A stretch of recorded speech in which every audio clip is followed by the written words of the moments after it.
Unconverted men walk over the pit of hell on a rotten covering, and there are innumerable places in this covering so weak that they will not bear their weight. And these places are not seen. The arrows of death fly unseen at noonday. The sharpest sight cannot discern them.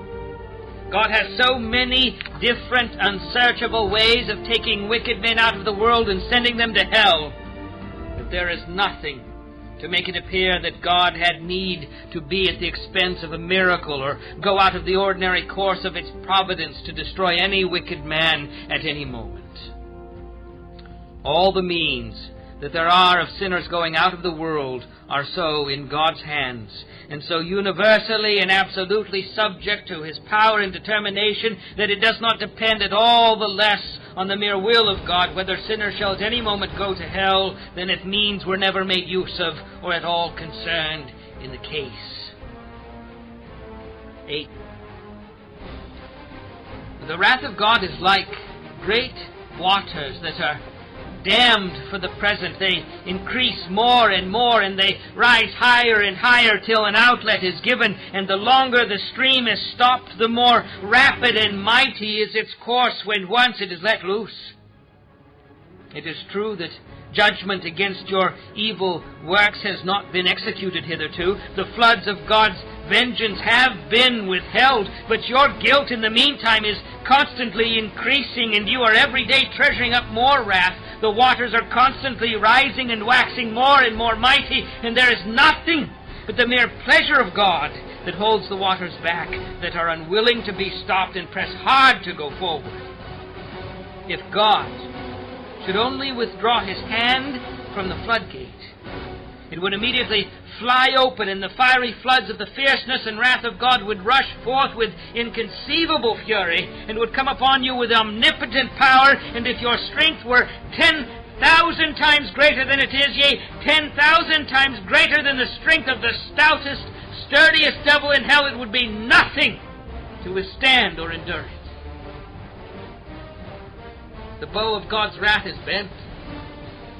The arrow is made ready on the string, and justice bends the arrow at your heart and strains the bow, and is nothing but the mere pleasure of God, and that of an angry God, without any promise or obligation at all, that keeps the arrow one moment from being made drunk with your blood. It is an everlasting wrath. It would be dreadful to suffer this fierceness and wrath of Almighty God one moment, but you must suffer it to all eternity. There will be no end to this exquisite, horrible misery. When you look forward, you shall see a long forever, a boundless duration before you, which will swallow up your thoughts and amaze your soul, and you will be absolutely despairing of ever having any deliverance, any end, any mitigation, any rest at all. You will know certainly that you must wear out long ages, millions of ages, in wrestling and conflicting with this almighty, merciless vengeance. And then when you have so done, and when so many ages have actually been spent by you in this manner, you will know that all is but a point to what remains, so that your punishment will indeed be infinite.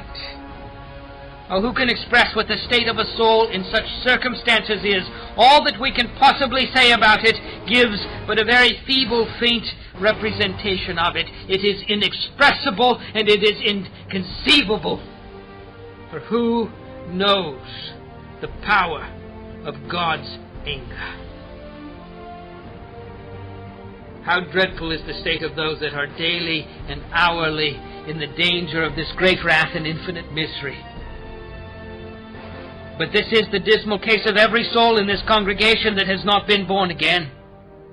However moral, however strict, sober, and religious they may otherwise be.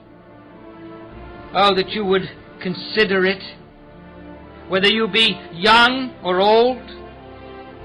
There is reason to think that there are many in this congregation now hearing this discourse that will actually be the subjects of this very misery to all eternity.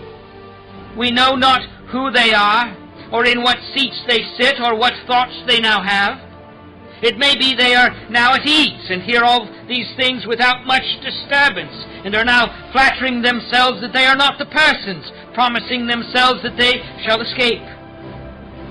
If we knew that there was one person, and but one in the whole congregation, that was to be the subject of this misery, what an awful thing would it be to think of.